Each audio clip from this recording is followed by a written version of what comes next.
Uy, ano ba napapala nyo dyan sa pagmumotor? Parang wala naman, di ba? Di ko alam. Para sa nakararami siguro parang wala lang. Pero para sa katulad namin, iba. Iba yung pakiramdam kapag sumakay ka na sa motor. Iba yung feeling pag kayong naramdaman mo na yung hangin sa mukha mo. Pero ano nga ba? Actually hindi ko rin alam eh. Pero tignan natin. Alamin natin. Tara, samahan niyo ako.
Mga ilang minuto lang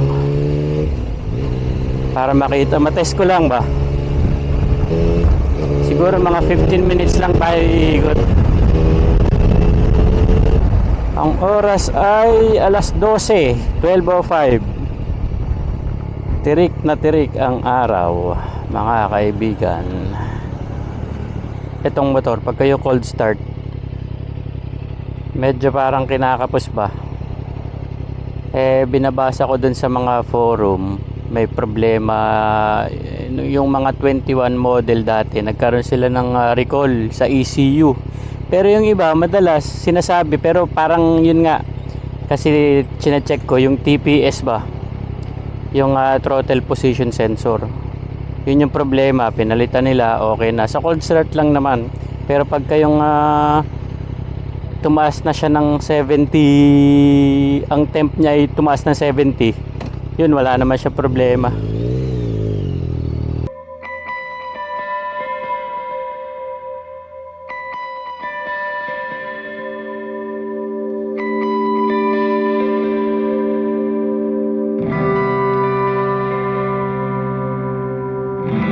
Smooth naman siya eh, oh. Naka mode 1 ako, meron siyang 4 na driving mode. Ito pala meron siyang 4 na driving mode. Mode 1 ay sport o aggressive. Tapos yung 2 street. So street driving mode. Yung 3 winter yata. Tapos yung 4 ay hindi ko alam, basta mamaya sabihin ko sa inyo. Ngayon, iikot tayo ng Samba. Dito tayo, punta tayo Albarcia Mall. Pero hindi tayo bababa. Ikot lang, mga ilang minuto lang.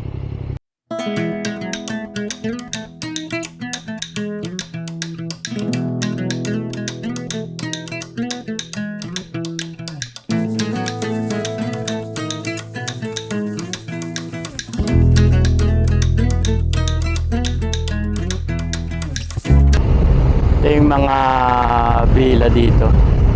So dito sa Dubai merong dalawang klase ng tirahan. Merong condo style, building type, per unit, yun yung medyo madalas. Tapos ito yung mga villa. Kaya madalas condo style, building type. Depende rin kung anong depende sa lugar din. Tapos yung mga tinatawag nila na partition, yun yung pinaka basic na accommodation dito sa Dubai ng mga nagtatrabaho dito. So partition, meron ka isang malaking unit, minsan mga 3 kwarto, 4 na kwarto. So yung mga kwarto na yun, nahatiin mo pa yun. So para kang bed spacer ka. Ngayon kung gusto mo medyo maluwag, doon sa unit na yun, pwede mong kunin yung isang kwarto. So kung ilang kayo, ganun. O kaya kung bed spacer ka, partition, literal, nilalagyan nila ng mga partition, nilalagyan nila ng parang mga tabing, ganun. So ano pa ba? Ito pa, ikot-ikot lang tayo dito sa paligid. Gawin natin, daan tayo na Sheikh Zayed Road. Balik tayo, balik. Init eh. Itong Sheikh Zayed Road, para siyang kumbaga sa atin, para EDSA. Mamaya papakita ko sa inyo. Balik tayo, dito tayo dumaan.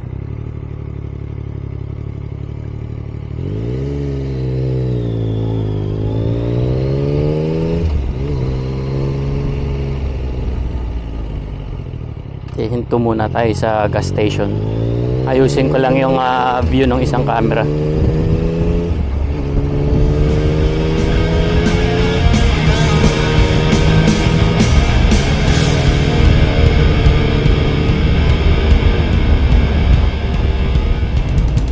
Okay mga kababayan. Motor na naman. Lulutong na naman tayo nito. Lulutong hanggang maging golden brown.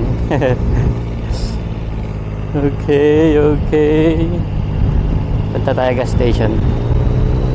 Ayusin ko yung camera. Sabay exit tayo dyan. Punta tayo Sheikh Zayed Road. Kanan, ikot. Uwi na. Init tayo. Tinesting ko lang tong mic na, yung mic setup ko, kaya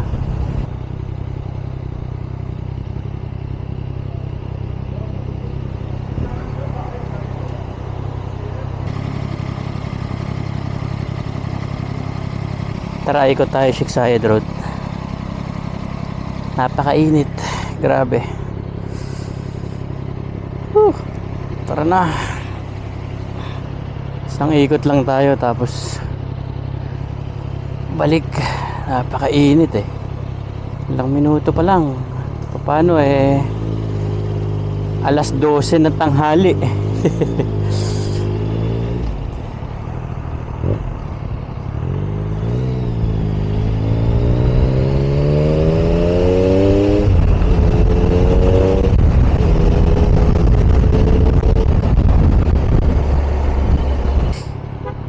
Grabe. Dito tayo. Singit tayo. Ako, hindi nga pala ako pwedeng dumiretso. Doon dapat tayo pupunta, kaso lang left turn lang dyan. Mag-U-turn na lang tayo. U-turn tayo, U-turn. Boom.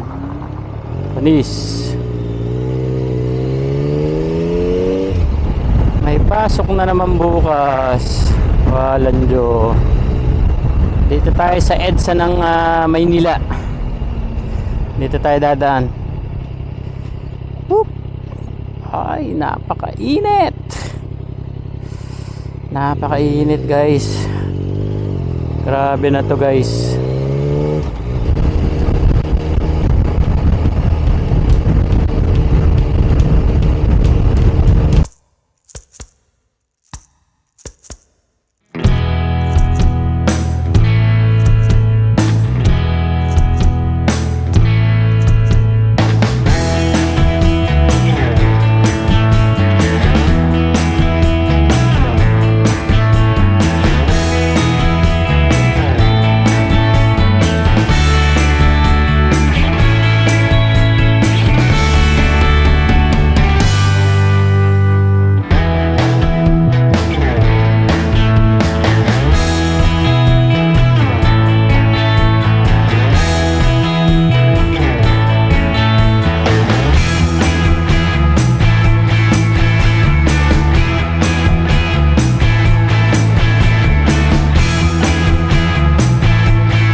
ako'y babalik, babalik.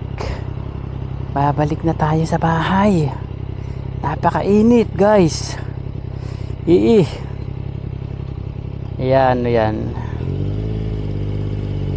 Tiis pogi tayo dito sa ginagawa natin ito eh. Tiis pogi. Uy, putik yan. Nabitin ako sa short ride. Short ride. Sobrang short ride. Dito lang muna tayo, wag tayong masyado lumayo. Darating tayo dyan. At baka naman pagsabihin nyo eh, talagang napakalayo. Eh, ayusin natin pag medyo hindi na mainit. Punta tayo sa malayo. Sa ngayon, dito lang tayo. Practice lang tayo. Hindi pa tayo marunong magmotor. Alam nyo naman, baguhan. Baguhan lang. Kaya practice lang. Joke lang, joke lang. Grabe, init. Nararamdaman ko na init dito sa sa may likod ng ulo ko. Ako'y kinikilig. Ay, napakainit. Tara na. Yan, yan.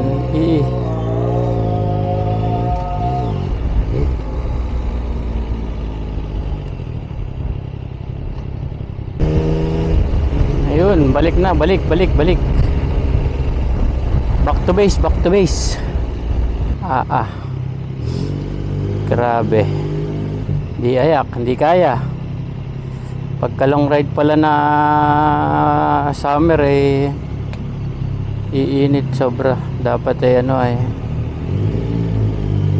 umaga ang alis, madaling araw.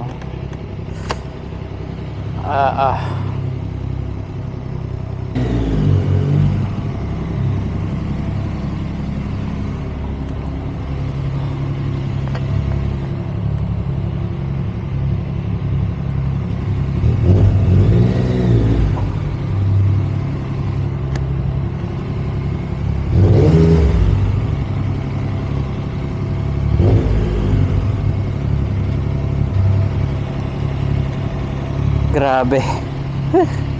Sobrang init talaga. Yan ang napapala. Yan palang sagot sa tanong kung bakit nagmomotor. Walang napapala. Joke lang.